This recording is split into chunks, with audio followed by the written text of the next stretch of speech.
Welcome to Community Conversations. I'm your host, Steve Mantis, and my guest today is Dennis Brown, the Mayor of Atikokan. Welcome, Dennis. Thank you, Steve, and thanks for inviting me to be here.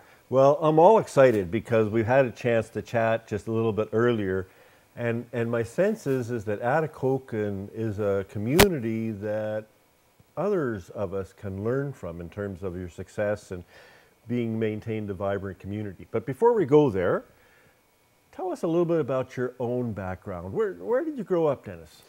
I actually grew up on a farm south of Dublin, which is approximately 15 kilometers west of Fort Frances.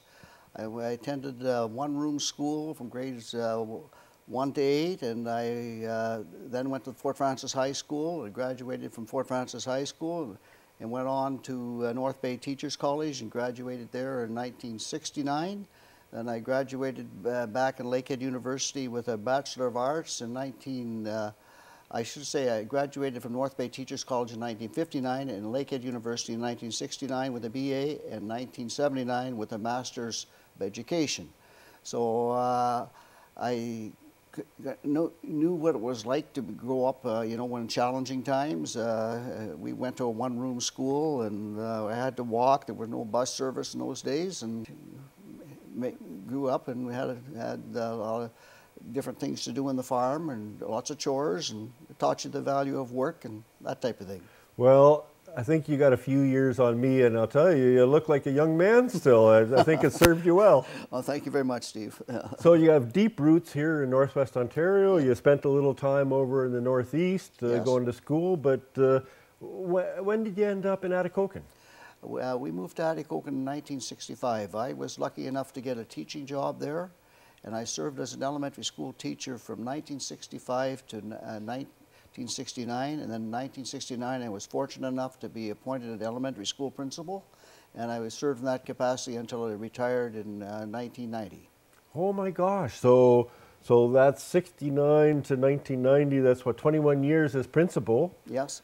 Of the Atikokan. Now, is there just the one public school in Atikokan? There's one public and one Catholic elementary school in Atikokan right now, but when I moved there were like 4 schools. So it was a vibrant, booming town when the mining operation and so on. But that's changed a little, and our population has decreased, and that's one of the issues we have in Atikokan. We have all the amenities and the things that we require, like the golf course and the ski hill and the swimming pool and the arena and so on. But to keep them maintained and have enough funds to operate them is a challenge when there's less people. Totally, I understand. My wife grew up in Red Rock. Okay. And they've had real similar issues, and I don't think they've been quite as successful. So give me a little bit of over a period of time in terms of the population in Atikokan. You went in Atikokan 65. How many people were there then? In the 60s, there were, in about 1962, I believe there were about 7,000 people there. 7,000 people. Yeah, so since then, it's been on a decline. In the 1970s, it dropped down to about 600, and so on, and then we kept decreasing till today. We're down to 3,000. So slowly over the years, it's been kind of a steady, slow decline to about half of what it was. That's right, but we still have all the amenities to pay for. We still have all the number of roads to maintain, and the infrastructure with the water treatment plant and the sewage treatment plant. These are all costly things. We need them, but the challenge is to be able to keep operating and keep paying for them. No kidding. So in 65, Atikokan was booming. It had the 2 iron ore mines there. When did those mines close? Okay, I believe there were 2 mines, Kalen and Steep Rock. Kalen sent the last load of iron ore out in 1979, and Steep Rock, the other mine, sent its last load out in early 1980. So in 1980, both mines ceased operation, and 1,100 people lost their jobs. So that was a shock to Atikokan. So 1,100 people, and then you multiply that times 3 or 4. I mean, that's more than half the town. Yes. Yeah, and we lost a great number from our population.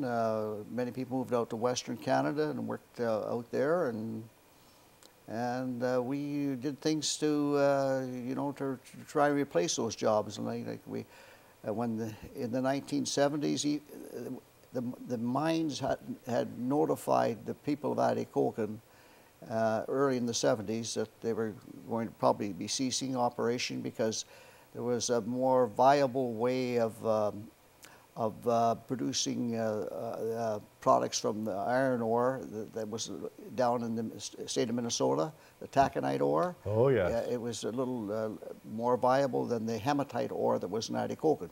So they had announced that they were going to close. So the community at the time, and I was working there. I wasn't involved in politics or anything, but they were able to do a lot of things. They, for example, in the 70s, got a golf course opened up. We got a new curling rink. The M&R office was opened up in Atikokan. The OPG plant was discussed and came on board, and well, it actually started operating in 1985. Pluswood, a pro board plant, particle board plant, opened up in the 1970s. So some of those things helped take up the slack in the employment in Atikokan. So it's helped over the years. So Atikokan, like many of the small communities in northwestern Ontario, starts out kind of as a single industry town, mainly in mining.